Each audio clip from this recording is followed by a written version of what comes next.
28 points d'accord signés entre gouvernement ivoirien et burkinabé. Ce sont les conclusions du 4e sommet Côte d'Ivoire-Burkina Faso qui vient de s'achever. Nous aurons en duplex dans quelques instants Simon Gongo pour un point à chaud sur ce sommet du traité d'amitié et de coopération. Et puis, deux invités dans ce journal pour commenter à chaud les conclusions du sommet dans les domaines de l'énergie et de la culture. Les ministres ivoiriens de la culture et de l'énergie sont donc nos invités. Parmi les dossiers sur lesquels les deux États se sont engagés, il y a le projet Rail Abidjan-Ouagadougou-Tambao, l'extension du chemin de fer qui fait le trait d'union entre le Burkina Faso et la Côte d'Ivoire depuis plus de 50 ans.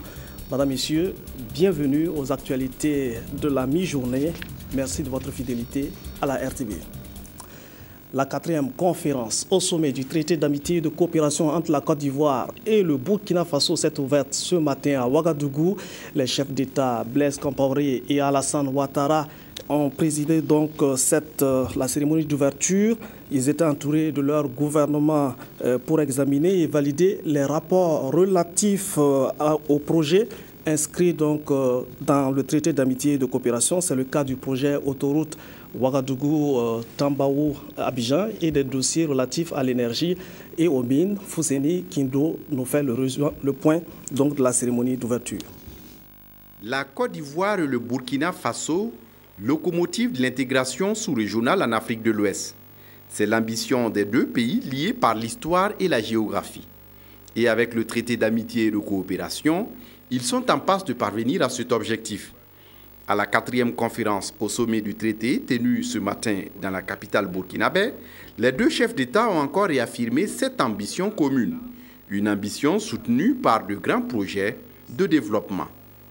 Lors de notre 3e sommet, le 29 juillet 2013, nous avons évoqué plusieurs questions d'intérêt commun, telles que le projet de l'autoroute Yamoussoukro-Ouagadougou, le projet de réhabilitation du chemin de fer Abidjan-Ouagadougou-Kaya et son prolongement jusqu'à Tambao, la boucle ferroviaire Abidjan-Ouagadougou-Niamey-Cotonou et même Lomé, l'approvisionnement du Burkina Faso en électricité à partir de la Côte d'Ivoire, la fluidité du trafic et la libre circulation des personnes et des biens. Des projets ambitieux qui ont besoin des hommes et des ressources pour leur réalisation au profit des deux pays. Hier, il s'est agi d'identifier et de convenir de la mise en œuvre de grands projets structurants en mesure de donner une forte impulsion à la croissance économique de nos deux pays et à l'amélioration du bien-être de nos populations. Aujourd'hui, il s'agit principalement de nous accorder sur les voies et les moyens de mobiliser, de libérer les ressources humaines, techniques et financières pour assurer le démarrage effectif et rapide des grands chantiers d'intérêt commun. Le traité d'amitié et de coopération, cadre d'échange et de dialogue entre les deux peuples ivoiriens et burkinabé. Les chefs d'État des deux pays rassurent leur engagement à faire aboutir ces grands projets.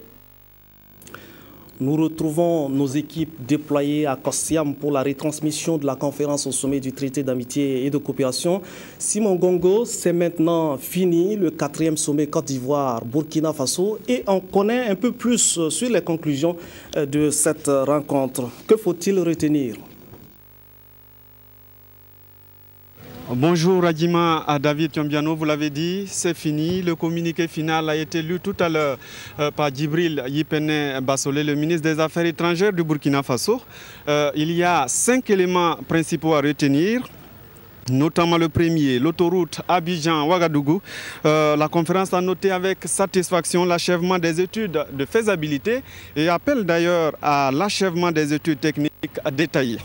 Sur le plan de la réhabilitation du chemin de fer Abidjan-Kaya-Tambao, Là aussi, ce matin, il y a eu la signature d'un accord entre les deux États et deux sociétés privées. Il s'agit du groupe Bolloré à travers la société Citaraï qui va s'occuper de la réhabilitation du tronçon Abidjan-Kaya. Et il y a aussi le groupe Pan African Minerals qui va exploiter le manganèse de Tambao et qui va s'occuper là de la construction du tronçon Kaya, Dori, Gorom, Tambao. Le président du Faso a dit tout à l'heure au cours de la conférence de presse qu'il a animé en compagnie de son homologue ivoirien que ces projets vont coûter autour du milliard de dollars. Donc, c'est des dossiers à suivre. Et puis, la conférence a noté avec satisfaction aussi l'amélioration du climat des affaires entre le Burkina Faso et la Côte d'Ivoire. Vous l'avez déjà entendu hier sur nos antennes. Les opérateurs économiques burkinabés qui ont témoigné du climat des affaires, de comment ils font les affaires en Côte d'Ivoire. Et puis, le mont Péco, vous savez, cette réserve forestière ivoirienne qui a été occupée de façon illicite et illégale en Côte d'Ivoire depuis 2002. Le gouvernement ivoirien veut son évacuation.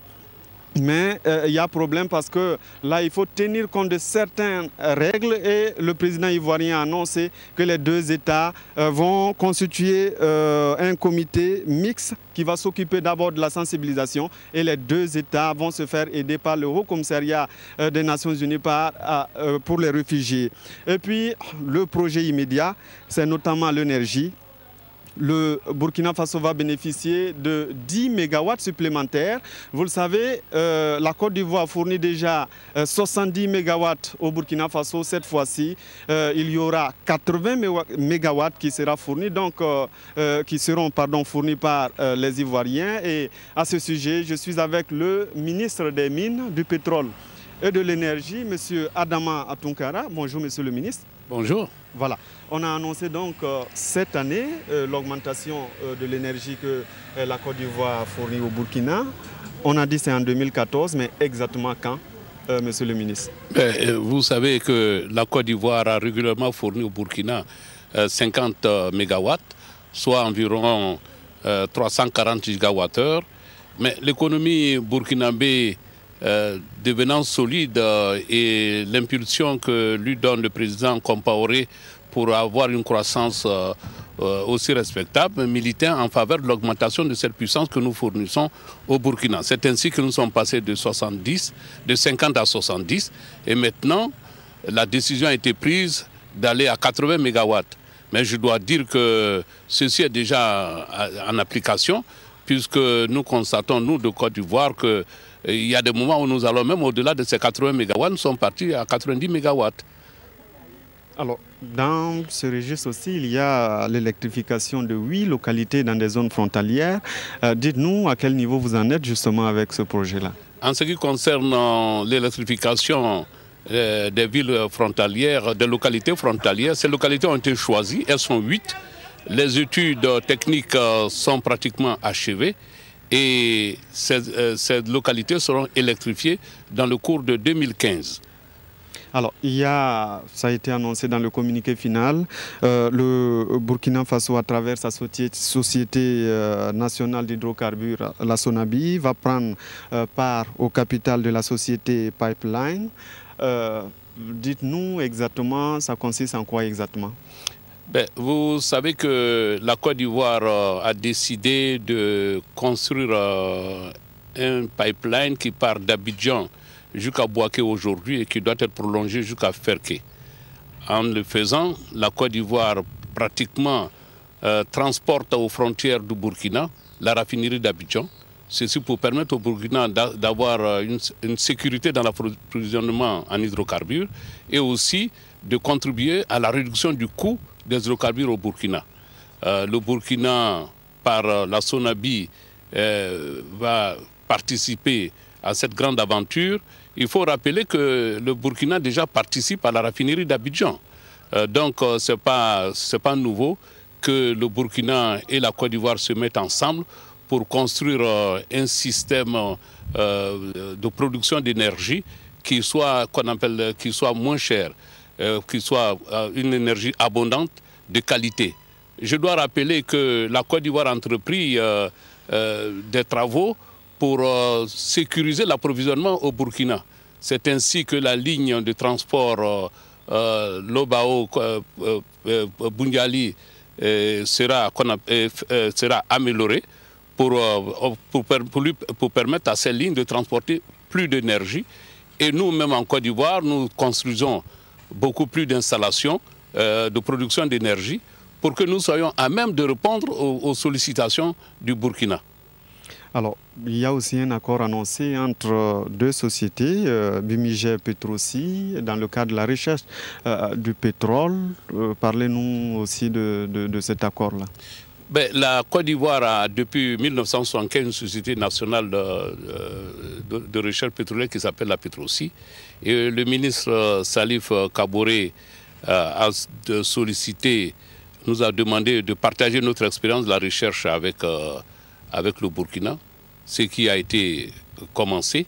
Et je dois dire que toutes ces grandes décisions que nous appliquons, ces instructions nous sont données par le président Alassane Dramane Ouattara, qui considère que le développement de la Côte d'Ivoire ne peut pas se faire en excluant qu'on appelle le Burkina, parce que c'est deux pays frères, c'est deux pays dont qu'on appelle l'histoire se confondent dans le temps, dans la nuit des temps. Donc c'est avec beaucoup de plaisir que mon département exécute ces instructions que me sont données par le président Alassane Ouattara. Alors, dernière question, on a parlé d'encadrer le secteur de l'orpaillage. Comment ça va se faire concrètement? C'est mon collègue des mines qui a discuté de ce problème avec le ministre Salif Kaboré. Vous savez que le problème de l'orpaillage est un problème qui affecte tous les États de la CEDEAO. Et je crois que les deux ministres se sont entendus à convoquer une réunion sous l'égide de la CEDEAO pour parler de ce problème et essayer de trouver des solutions idoines à ce fléau. Parce que l'orpaillage aujourd'hui empêche des enfants d'aller à l'école, ça contribue à dégrader l'environnement et ça contribue aussi à dégrader les ressources naturelles. Donc il était tout à fait normal que le ministre Salif Kaboré et le ministre Brou se penchent sur ce problème qui est un problème important pour nos deux pays. Voilà, merci à Monsieur le ministre d'être venu nous voir. Adjima David Tombiano, je recevais pour vous le ministre des Mines, du Pétrole et de l'Énergie, Monsieur Adama Tounkara. Je vous retourne l'antenne, mais je vous rassure, nos équipes reviendront plus en détail sur ce sommet de traité d'amitié et de coopération entre le Burkina Faso et la République de Côte d'Ivoire. Merci Simon Gongo et à toute l'équipe de production mobilisée du côté de Ouagadougou et plus précisément à Kossiam. Suite de ce journal, l'amitié ivoiro-burkinabé a été célébrée également dans le cadre d'un dîner. Des mets burkinabés étaient au menu avec une ambiance assurée par des artistes burkinabés et ivoiriens et un toast prononcé par les premiers ministres Kabla Denkan et Luc Adolphe Tiao. Reportage Viviane Tendrebego. Les premiers ministres et les membres des gouvernements burkinabés et ivoiriens ont partagé des instants de convivialité, une parenthèse dans le programme du Conseil conjoint des gouvernements des deux pays.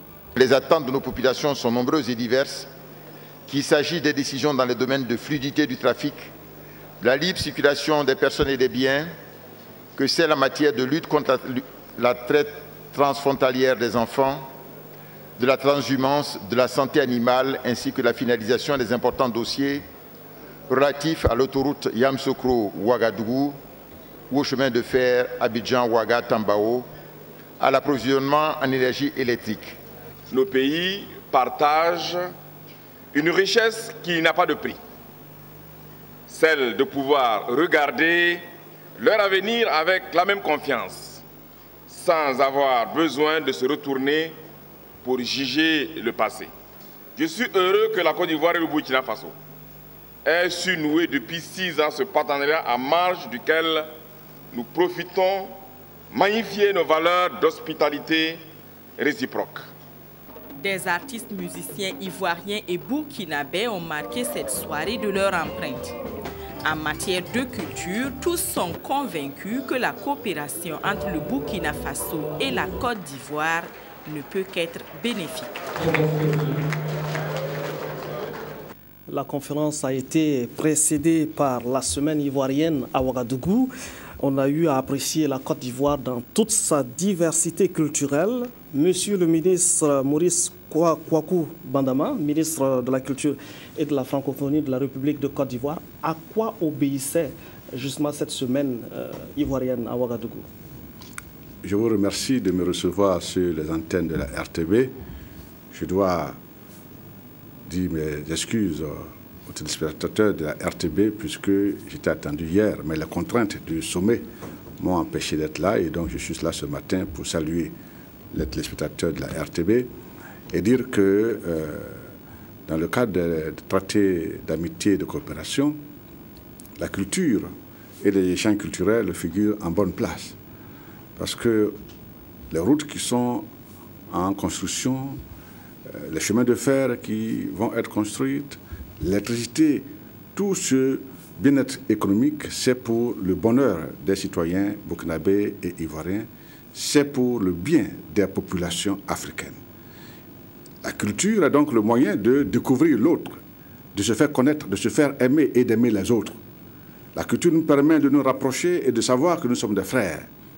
Parce que si, dans cette croissance, nous ne vivons pas en frères, nous allons nous opposer, nous allons nous affronter et nous allons nous déchirer. C'est pour cela que nos chefs d'État, le président Blaise Compaoré et Alassane Ouattara, ont recommandé, dans le cadre du traité d'amitié et de coopération, de mettre en place un programme culturel d'échange entre le Burkina et la Côte d'Ivoire pour rapprocher les deux peuples à travers leur histoire commune, à travers leur géographie, à travers les valeurs culturelles, le patrimoine qu'ils partagent ensemble.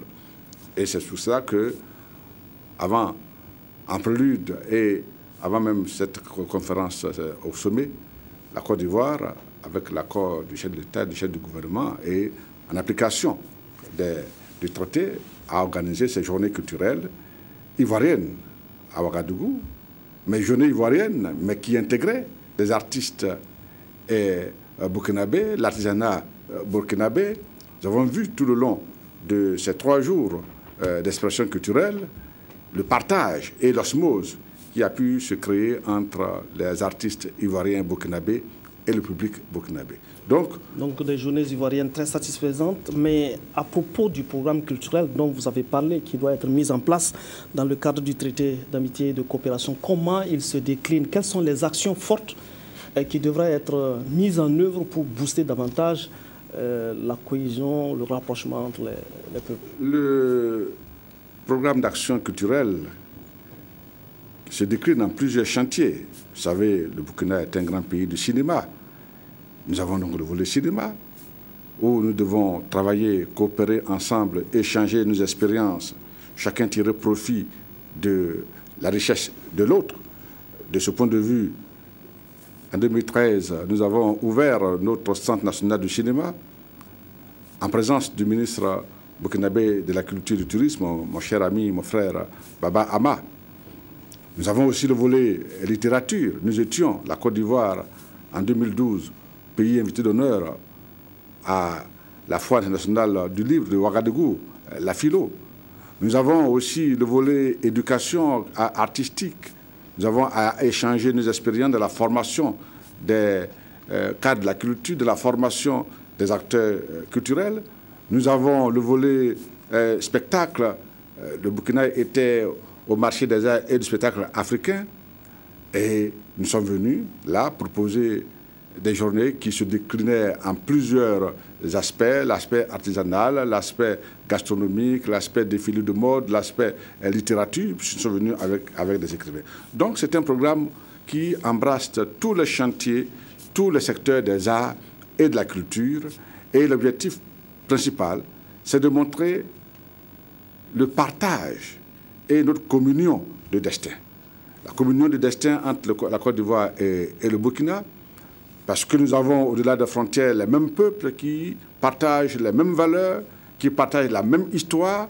Certes, on a été parfois déchirés par les événements politiques, mais les chefs d'État, le président Blaise Compaoré, le président Alassane Ouattara, nous ont recommandé, le ministre Bahama et moi-même, de mettre tout en œuvre. Et hier même, le Premier ministre Lucas Adoftiao a insisté sur les moyens à mettre en œuvre pour qu'au niveau de la culture et du tourisme, la Côte d'Ivoire et le Burkina Faso puissent monter d'un cran supérieur pour davantage montrer aux populations notre communauté de destin, afin que nous nous sentons encore plus frères, afin que nous nous sentons encore plus amis. Et c'est ainsi que nous pouvons vivre ensemble dans cette communauté qui est en train de se créer. Justement, la conférence au sommet du traité d'amitié et de coopération s'achève au moment où le FESPACO lance sa campagne médiatique internationale. Comment, justement, la Côte d'Ivoire se prépare pour le prochain FESPACO en 2015? Nous étions en 2013 au FESPACO avec quelques courts-métrages et des productions audiovisuelles, des téléfilms. Pour 2015, nous serons fortement représentés par, je pense, 3 films. Un déjà prêt, un grand film, le film d'un de nos compatriotes, Philippe Lacotte, qui était au dernier festival de Cannes, ce film intitulé Ran. Ran qui ramasse un peu la tragédie, l'histoire récente de la Côte d'Ivoire. Nous avons d'autres films qui sont en préparation. Il y a le film de jeune qui a fait un film qui a eu beaucoup de succès, Le mec idéal, Philippe, qu'on appelle Brown, Jacques Brown, et qui vient avec un autre film, Le braquage à l'africaine. Un autre cinéaste est en train de tourner son film, Jacques Trabi, qui est en train de tourner. Donc la Côte d'Ivoire pourrait être présente au prochain FESPACO avec 3 longs métrages de grand écran et naturellement avec des téléfilms. Et nous souhaitons jouer des documentaires et autres. Des documentaires, bien sûr. Et nous avons aujourd'hui le bonheur d'avoir une organisation, une institution qui est l'Office national du cinéma de Côte d'Ivoire, qui permet aux jeunes et aux cinéastes de disposer de petits moyens, de fonds, d'aide pour soutenir la production et la création. L'État de Côte d'Ivoire a créé un fonds dénommé le Fonds national de soutien à l'industrie du cinéma, qui est doté de montants qui vont évoluer, parce que pour l'instant, ce n'est pas facile, mais ces montants permettent de donner des subventions de 30, 40, 50 millions à des producteurs et à des cinéastes pour mettre en œuvre leurs œuvres. Donc, la Côte d'Ivoire se prépare. Monsieur le ministre, pour résumer, le traité d'amitié et de coopération côté culture, si on dit de résumer en quelques 20 secondes, les grands projets qui sont inscrits, que vous voyez qui peuvent porter donc la dynamique engagée entre Yamoussoukro et Ouagadougou. Je dois dire qu'ils sont nombreux les projets parce que la culture, c'est l'homme, c'est tout l'homme. Le projet important au centre de l'accord de coopération dans son volet culturel, c'est de former l'homme ivoirien et l'homme burkinabé en frères, et qu'entre eux, il n'y a pas de différence, il n'y a pas de conflit, afin qu'ils se sentent unis par le destin et travaillent pour la paix de notre sous-région et pour la prospérité de l'Afrique. Merci, Monsieur Maurice Kwaku Banama, ministre ivoirien de la Culture et de la Francophonie, qui était notre invité. Vous restez avec nous pour la suite de ce journal. Un sujet qui suscite beaucoup d'inquiétudes au sein de la communauté burkinabé vivant en Côte d'Ivoire, c'est l'affaire du Mont Pico. C'est 30 000 hectares de forêts classées, occupés pour la plupart par des Burkinabés. L'État ivoirien a décidé de relocaliser les occupants et ça fait grincer des dents.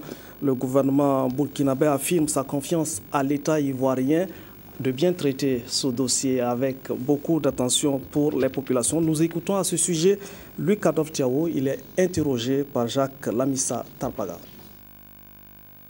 Je voudrais d'abord remercier les autorités ivoiriennes pour toutes les précautions qui ont été prises pour gérer une situation aussi difficile.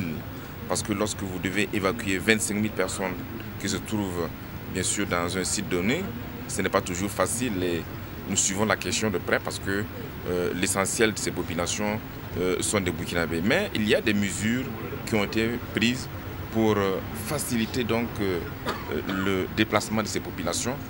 Et nous avons donc l'assurance que nos amis ivoiriens prendront tout pour atténuer les conséquences que vivront donc les nombreuses familles qui seront frappées par cette décision.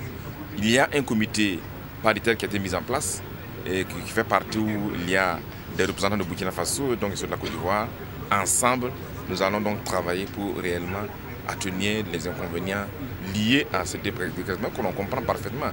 Parce que si au Burkina Faso aussi nous sommes confrontés au même problème, nous avons des populations qui sont dans des forêts classées et nous sommes obligés de les déplacer.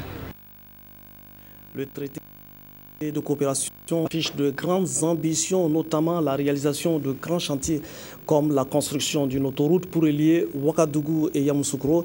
Il y a également la réhabilitation et l'extension du chemin de fer, le train, un véritable train d'union qui était encore hier donc l'essentiel pour développer un courant d'échange entre Ouagadougou et Abidjan. Reportage Viviane Tiendrebego.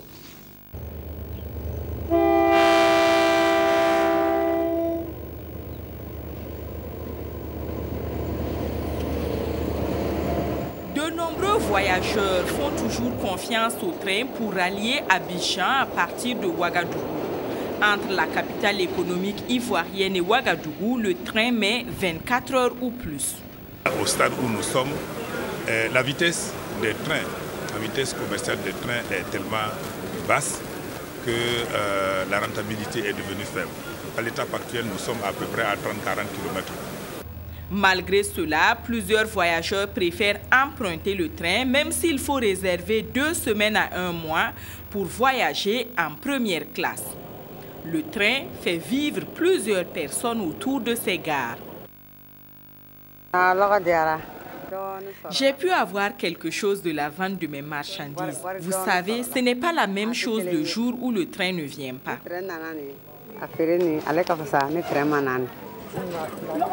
Moi, par contre, je n'ai pas vendu grand-chose. Voyez comment je suis chargée. L'ambition des autorités burkinabées et ivoiriennes, c'est de réhabiliter le chemin de fer pour booster le volume des échanges. Les structures qui sont chargées de la réalisation de ces chantiers sont déjà identifiées. Le groupe Bolloré, qui a reçu pour mission de réhabiliter la ligne d'Abidjan à Kaya, s'est engagé à injecter environ 400 millions d'euros, ce qui représente à peu près 267 milliards de francs CFA pour la réhabilitation de ce réseau. Nous allons avoir au mois de septembre, je crois, Monsieur le Président, une réunion de l'UMOA donc à Dubaï. Ceci nous permettra de faire en sorte que les pays du Moyen-Orient, enfin des pays donc de la zone tels que le Koweït, l'Arabie Saoudite, les Émirats, le Qatar puisse s'intéresser au financement de ce projet. Cette réhabilitation donc sera faite conformément aux normes internationales en la matière, avec du matériel qui permette donc de supporter de plus grands tonnages pour que le transport du minerai qui viendra donc de Tambao puisse passer sur ce chemin de fer-là. La réhabilitation et l'extension du chemin de fer devraient permettre un mieux-être des populations. Beaucoup rêvent en effet avec ces projets au jour où l'on réouvrirait des gares comme Bingo, Pompoy, Cointou ou Djarabakoko. Tout autre chose à présent, le ministre de l'Énergie et des Mines mobilise les investisseurs pour la 8e journée de promotion minière au Burkina Faso. Elles se tiendront les 4, 5 et 6 décembre 2014. Le potentiel minier burkinabé sera présenté et donc les éventuels investisseurs seront invités à prendre donc des parts. Le reportage de Claudine Bikaba. Le secteur minier a contribué au budget de l'État à hauteur de plus de 191 milliards de francs CFA en 2013. C'est dire donc que le boom minier est une réalité. Pour faire davantage la promotion de ce secteur au Burkina, un créneau a été choisi à cet effet. Il s'agit de Proming, dont la 6e journée se profile à l'horizon, d'où ce point de presse au cours duquel les objectifs de cette édition ont été dévoilés. principalement présenter les potentialités du Burkina en termes de développement minier, de ressources minières, et puis voir comment, en tout cas, on peut inciter en fait les investisseurs privés à venir investir au Burkina dans le développement du secteur minier. Et deuxièmement, en termes de débat, mettre sur la table les questions qui aujourd'hui font débat autour du secteur minier, notamment la question de la transparence de la gestion des ressources minières, de la répartition des ressources minières et de la gestion des questions environnementales dans le monde minier. Le développement du secteur minier et les enjeux qu'il induit font couler beaucoup d'encre et de salive. C'est ce qui justifie le thème de cette édition, secteur minier, enjeux et perspectives pour un développement socio-économique durable du Burkina. Les perspectives, c'est qu'est-ce qu'on peut faire pour améliorer une exploitation apaisée de nos ressources minières et comment faire en sorte que ça se développe effectivement de façon harmonieuse. Et troisièmement, comment faire en sorte que les revenus qui sont tirés là puissent permettre de développer de façon durable le Burkina Faso globalement et les régions qui sont impactées par l'activité minière en particulier. Ces 6e journées promotionnelles Proming 2014 se dérouleront du 4 au 6 décembre prochain à Ouagadougou. Crash de l'avion AH-5017 d'Air Algérie. Les enquêtes sont engagées. Une mission médicale est présente à Ouagadougou pour effectuer des prélèvements ADN en vue de faciliter l'identification des victimes. Elle était ce matin aux côtés des responsables du comité de crise pour donner des informations plus détaillées sur sa mission. C'était aussi l'occasion de faire le point des visites des familles éplorées sur le site de l'accident. Reportage Ernest Kambiré. L'état des visites effectuées par les familles des victimes, la mise en place de la commission d'enquête chargée de faire toute la lumière sur les causes véritables du crash du vol AH-5017 d'Air Algérie et l'arrivée à Ouagadougou d'une équipe médicale chargée de faire des prélèvements pour des tests d'ADN ont constitué l'essentiel des informations et des échanges entre les journalistes et la cellule de crise. À ce jour, nous avons organisé 13 missions sur les lieux du crash. Et au cours de ces missions, l'ensemble des familles ont pu y envoyer au moins une personne pour aller voir les lieux du drame. La commission d'enquête a été mise en place et au niveau du Burkina Faso, nous avons désigné 2 personnes. En l'occurrence, M.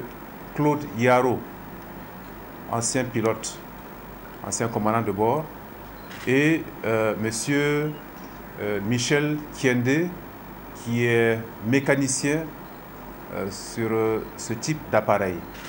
Ces 2 personnes doivent se rendre ce soir à Paris pour se joindre à l'équipe qui a été constituée par le gouvernement du Mali, par le gouvernement de la France, par l'Algérie, pour ensemble commencer leur travail sur cet accident.